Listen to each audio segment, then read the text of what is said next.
Voltando do nosso intervalo, nós vamos dar prosseguimento à nossa aula. Vamos falar, nesse momento, das funções da linguagem e dos elementos da comunicação e da sua inter-relação. A linguagem está situada em uma cena comunicativa, que tem características próprias.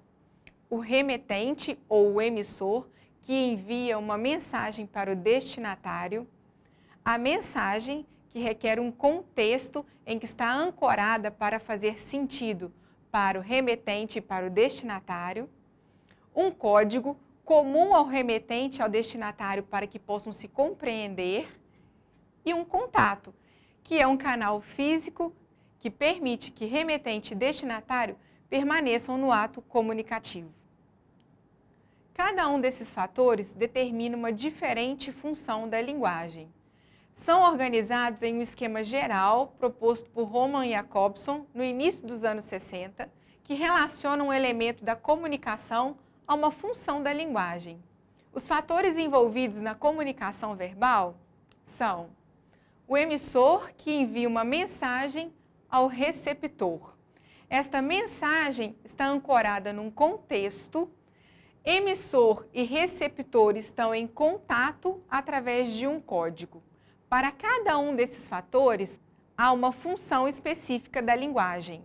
Quando o emissor é enfatizado, a linguagem apresenta-se na função emotiva. Quando é a própria mensagem enfatizada, a linguagem está na função poética. Quando é o receptor a ganhar a ênfase, a linguagem está na função conativa. Quando se trata do contexto em ênfase, temos a função referencial. Quando se trata do contato, a função fática. E quando é o código enfatizado, temos a função metalinguística. Nós vamos conhecer um pouco mais de cada uma dessas funções a partir de agora. Função referencial.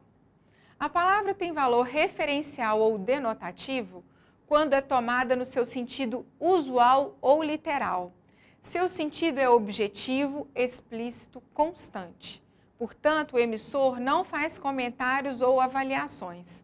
Na função referencial, predomina o assunto ao qual a mensagem faz referência. A função referencial é predominantemente encontrada em textos científicos, jornalísticos, técnicos, didáticos ou em correspondências comerciais, por exemplo. Vamos a um exemplo. População brasileira ultrapassa a marca de 200 milhões, diz IBGE.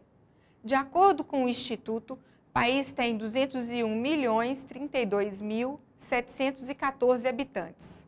Dado se refere a 1º de julho e foi publicado no Diário Oficial da União. Trata-se de um trecho de uma notícia. A ênfase está no conteúdo a ser informado. Por isso, é um texto informativo. Função emotiva. Através da função emotiva, o emissor pretende transmitir suas emoções e anseios. Nesse sentido, a realidade é transmitida através da sua percepção do mundo, ou seja, a mensagem é subjetiva e centrada em quem emite. A função emotiva é tipicamente encontrada em poemas, em narrativas dramáticas ou românticas, cartas pessoais, diários, discursos de formatura, entre outros gêneros. Vamos a um exemplo. Temos aqui o poema Bilhete, do Mário Quintana. Se tu me amas, ama-me baixinho, não o grites de cima dos telhados. Deixa em paz os passarinhos, deixa em paz a mim. Se me queres, enfim, tem de ser bem devagarinho, amada, que a vida é breve e o amor mais breve ainda. O autor, a voz do poema, centra as suas emoções para dar contorno à poesia. É a partir do que ele sente que nós conhecemos o que é bom para ele, como é bom para ele sentir-se amado. Função conativa.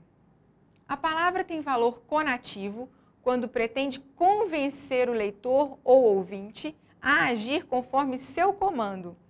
Nesse cenário, o foco está no destinatário da mensagem.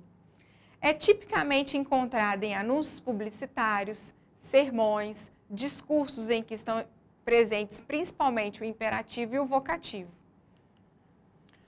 Exemplo da função conativa é a propaganda da Garoto do chocolate batom. Compre batom, compre batom, compre batom. A propaganda quer fazer o leitor agir conforme o seu comando. Função fática. Utilizamos mensagens para iniciar, prolongar ou interromper a comunicação. Nesse momento, utilizamos a função fática. Estabelecemos uma relação com o nosso interlocutor, testando se a comunicação está ocorrendo, através de perguntas como: alô, está me ouvindo? Ou ainda através de perguntas para dilatar a conversa: está me entendendo? Posso continuar a falar? A função fática dá ênfase ao canal da comunicação. A tirinha do Calvin nos ilustra esse personagem ao telefone. No primeiro quadrinho ele começa testando o canal de comunicação. Oi, eu, Calvin. Provavelmente o seu interlocutor perguntou: quem está falando? E aí em seguida, no segundo quadrinho, a conversa é dilatada. Como vai? Belo dia lá fora, não? E em seguida ele chega ao assunto que ele pretende. Ouça, eu suponho que você deve estar pensando por que eu liguei. Função metalinguística. A função metalinguística se caracteriza por falar da linguagem, isto é, ao uso de um código que explica o próprio código. Portanto, seu enfoque é o código usado na comunicação. A função metalinguística é representada pelos dicionários, que é um instrumento de estudo da língua tratando da própria língua. Está presente também em um teatro que encena sobre os bastidores do teatro. É o código falando do próprio código. Para exemplificar melhor, trouxe aqui receita para fazer um poema dadaísta do Tristan Tzara. É um poema. Vamos ler esse poema. Pegue um jornal, pegue uma tesoura. Escolha no jornal um artigo com o comprimento que pensa dar ao seu poema. Recorte o artigo. Depois, recorte cuidadosamente todas as palavras que formam o artigo e meta-as num saco. Agite suavemente. Seguidamente, tire os recortes um por um. Copie conscienciosamente pela ordem em que saem do saco. O poema será parecido consigo e pronto. Será um escritor infinitamente original e de uma adorável sensibilidade, embora incompreendido pelo vulgo. Neste poema, Receita para fazer um poema dadaísta, o próprio título nos traz sua função. É um poema ensinando a fazer um poema. Por isso, é o código falando do próprio código. Função poética. Está presente em textos que trazem novas possibilidades de combinação do signo linguístico, utilizando para isso as formas das palavras, a sonoridade, o ritmo. Por isso, o enfoque está na mensagem. É predominantemente encontrada em textos literários, publicitários, letras de música. Olha este poema do Milor Fernandes. Era um homem bem vestido, foi beber no botequim. Bebeu muito, bebeu tanto, que saiu de lá assim. Para representar, para ilustrar como o bêbado saiu do botequim, o autor do poema brinca com as palavras em queda para simular o comportamento do bêbado após sair do botequim. Trata-se, portanto, da função poética, brincando aí com o movimento do signo linguístico. Não se esqueça de participar do chat para tirar dúvidas dessa aula. Obrigada e até a próxima.